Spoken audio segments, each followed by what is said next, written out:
Ассалаумалейкум оқырмандарым, бүгін біз піскен еттен өте дәмді пицца әзірлейміз. Алдымен қамырын дайындап аламыз. Ол үшін бізге ұн, тұз, қопсытқыш, су және сұйық май мен майонез қажет. Ұнымызға бәрін қосып, жұмсақ қамыр илейміз.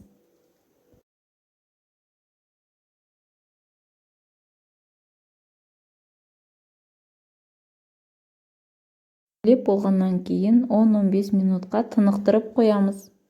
Пиццамыздың салмасын жасауға кірісейік. Жуаны майдалап турап, қызанақты жіңішке бөліктерге бөліп аламыз.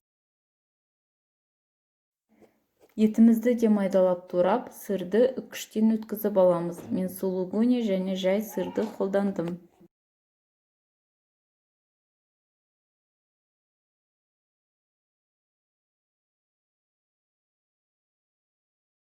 Пиццамыздың салмасы дайын. Пиццамызды жасауға кірісейік.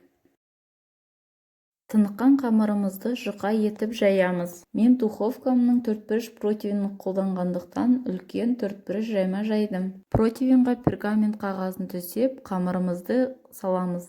Қамырымыздың бетіне майонез бен кетчупты жағып шығамыз.